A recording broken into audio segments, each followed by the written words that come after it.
কাঁচা আমের ইনস্ট্যান্ট আচার স্বাদে গন্ধে অতুলনীয় আর বানানো খুবই সোজা। আসসালামু আলাইকুম প্রিয় দর্শক, আজ শেয়ার করব কাঁচা আমের ইনস্ট্যান্ট আচার, যেটাকে আপনারা 1 বছরেরও বেশি সংরক্ষণ করতে পারবেন।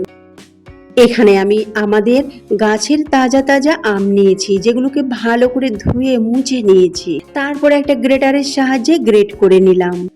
ঠিক এইভাবে গ্রেট করতে হবে, আর খোসা সহ গ্রেট করবেন।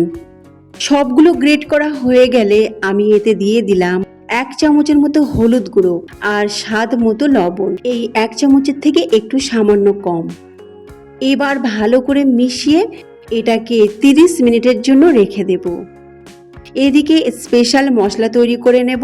মশলার মধ্যে 1 টেবিল চামচ কালো সর্ষে, 1 চামচ মৌরি, 1 চামচ গোটা জিরে, 5টি শুকনো লঙ্কা আর 4-5টি নিয়েছি কালো গোলমরিচ, আর নিয়েছি 1/4 চামচ মেথি।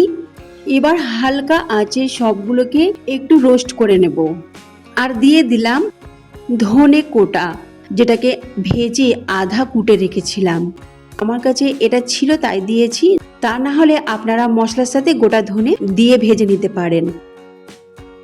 এবার দেখুন আমটা খুব নরম হয়ে গেছে আর আম থেকে অনেকটা পানিও বেরিয়েছে। আমটাকে ভালো করে আমি হাতের মুঠোয় নিয়ে নিয়ে আমের জুসটাকে বের করে নেব। আর আমটাকে একটা প্লেটে ছড়িয়ে রোদে এই আধ ঘন্টার জন্য দিয়ে রাখবো।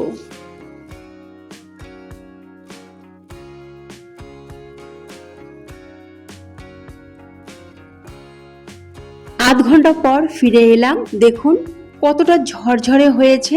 এবার এটা একটা পাত্রে ঢেলে নিলাম। এবার এতে দিয়ে দেব 1/4 চামচ চাট মশলা আর তৈরি করে রাখা সেই স্পেশাল আচারের মশলা, আর দিয়ে দিলাম স্বাদ মতো লবণ। এবার ভালো করে মিশিয়ে এটাকে এক সাইডে সরিয়ে রাখবো। এদিকে গ্যাসে একটা কড়া বসিয়েছি আর তাতে সরিষার তেল দিয়ে দিলাম 150 গ্রামের মতো। তেলটাকে খুব ভালো করে গরম করতে হবে, যেন তেল থেকে ধোঁয়া বের হয়। তেল থেকে যখন ধোঁয়া বের হবে তখন গ্যাসের ফ্লেমটা বন্ধ করে দিয়ে সাথে সাথেই 1/2 চামচের মতো গোটা জিরে, 5টি শুকনো লঙ্কা আর কাশ্মীরি লঙ্কা 1 চামচ দিয়ে সাথে সাথেই আচারের মধ্যে ঢেলে দেবেন। মেশানো একেবারে কমপ্লিট। চাইলে আপনারা এইভাবেও পরিবেশন করতে পারেন, খেতে কিন্তু খুবই মজার হয়। তবে আমি এটাকে একটা কাঁচের বয়েমে রেখে রোদ্রে দিয়ে পরিবেশন করব। তো কাঁচের বয়েমটি আগে থেকে ধুয়ে রোদ্রে শুকিয়ে রেখেছিলাম, তাতে ভরে নিলাম আচার। তার উপরে সরিষার তেল ভরে দিয়ে দিলাম আর রোদ্রে টানা 1 সপ্তাহের জন্য রেখে দিলাম। আজকের আচার রেসিপি ভালো লাগলে অবশ্যই লাইক, শেয়ার, কমেন্ট করতে ভুলবেন না। আল্লাহ হাফেজ।